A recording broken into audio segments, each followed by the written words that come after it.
Well, it's finally Ramadan. Ramadan is the holy month where Muslims fast from sunrise to sunset. This is a dry fast, which means no water and no food is going to be consumed for roughly 14 to 15 hours. It's a month where you step away from worldly distractions and get closer to God and peace. And because of the fact that your meal times are so much different to a normal day, my daily routine and my sleep schedule completely changed for 1 month in Ramadan. So here's the deal. In Istanbul, the fasting is pretty much from 5 a.m. all the way to 8 p.m., which means I'm only allowed to consume foods and drinks from 8 p.m. all the way to 5 a.m. in the night. I still want to keep myself extremely productive and I still want to continue my 3000 calorie per day bulk, so my normal daily routine of going to bed at 9 p.m. and waking up at 5 a.m. is not gonna work at all. So let me show you guys how I keep myself productive in Ramadan to go full focus with my work, my school, and my workouts. Well, here's something you won't see from me normally: a 9 a.m. wake up. Before you go, what the heck? Let me explain. I simply need more time after Iftar to eat my 3000 calories, which is my current bulk, so I just cannot wake up at 5 a.m. It's just simply not gonna work. After I get out of bed without checking my phone because it's getting charged in another room, I head to bathroom for my classical morning rituals. Just make sure that you don't accidentally swallow toothpaste, which might break your fast. Then my non-negotiables: reading Quran, journaling, and meditation first thing in the morning. Now you might be asking, Ahmet, why don't you go to school? Because luckily it's currently the 1 week quarterly holiday in Turkey, which works out perfectly for me because at 8 a.m. being in school while fasting is, to be honest, not the easiest thing to do. Though I have some big exams coming up after this 1 week break, so I use the next 2 to 3 hours to prepare for them. So it's midday and I feel kinda hungry because this is the time where I usually eat. However, I know that from the past experience, this hunger is gonna go down because it is just hormonal. Osman, sen de oruç tutuyor musun Osman? Evet, tutuyorum abi. Kaç yaşındasın sen? Söyle bakayım YouTube'a. 10 yaşındayım. So people say fasting is hard, but look at my brother who is fasting when he's 10 years old. Yes, he wakes up at 1 p.m. Yes, he doesn't fast every single day, but yeah, it still counts. By the way, just for clarification, I also give him $10 for every single day that he fasts. Is that right, Osman? Yes. He doesn't speak English at all. I just told him to say yes. He would have said yes to anything.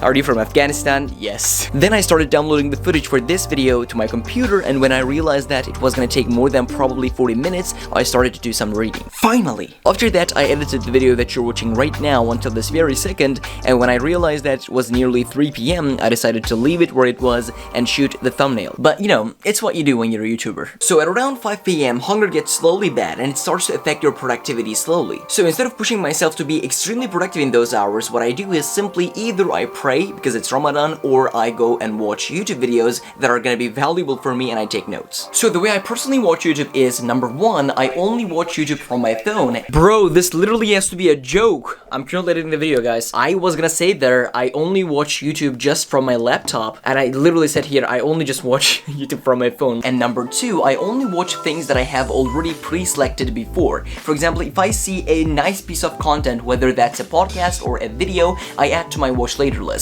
So then when I sit down and watch YouTube like right now, I only watch those things that I have pre-selected before, and I also have a notebook every single time that I'm watching YouTube, which is gonna help me to take notes. And now I'm gonna watch this, and this. This way of watching YouTube is actually pretty valuable and it prevents me from having unnecessary binges. By the way, sometimes instead of YouTube, I just watch SKILLSHARE. And yep, it is 6:30. You know what that means? It's time to work out, baby! However, in Ramadan, I don't usually go to the gym because of the way you consume food and your half-ruined sleep schedule. Your workouts are not really the best. However, they are absolutely non-negotiable. You gotta do what you gotta do no matter how you feel. Every day we lost our minds. We don't remember what's wrong and what's right. The world is dead, but we stay. Okay, so the reason why I work out at 6:30 p.m. is basically because of the fact that the post-workout meal, basically my Iftar is gonna be at 8 p.m. That's where you basically break your fast for the first time.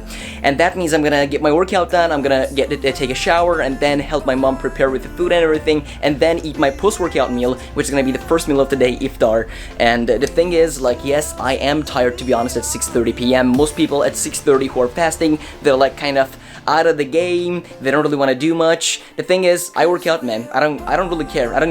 I'm just gonna work out because I don't want to look back after 1 month in Ramadan and say, yeah, I lost a lot of gains. No, I'm still gonna keep bulking. I'm still gonna keep putting in the work, and that's how we do, man. That's how we do on this channel. After getting a nice workout done, I shower and help my mom prepare Iftar. Ben bir şey yap. Limonatayla mı açacaksın ucunu? Baba? Bunu koyacağım bu arada. and when the azan is recited, we start eating. Man, don't I enjoy the family company in Ramadan. After the first meal, I spent some time drinking some nice Turkish tea and answering some of the comments on this channel. I try to answer every single one of the comments because I really do care about what you guys think. Also gonna eat some chocolate because I think I kinda deserve it. Then my video editor and my really good friend Halil calls me to join him on Discord to approve 2 videos that he just edited. This video is edited by me, however most of the videos on this channel are edited by him. I watched those 2 videos with him and give him some changes I want him to make so that the videos are gonna be even better. And now it's time for the meal number 2, and my meal number 2 is generally already what I had in Iftar, the same, because like why would I cook new food, or why would I get my mom to cook new food, because like it's 2 hours later, and this meal itself is already a workout because I'm already kind of like full from the first meal. And here I actually allow myself to watch whatever I want, because when you are watching something while eating, you don't really realize how much you ate. So this might be terrible for someone who is trying to lose weight, but for me, it does the job. After the meal number 2, I get to my evening routine, which consists of planning the next day and reading to wind down. And then I go to sleep at around 1 a.m. Little unusual, but it is what it is. Now you're thinking that the day is coming to an end, but no. At around 4 a.m., my mom wakes me up for suhoor. Suhoor is the last meal directly before the fasting starts.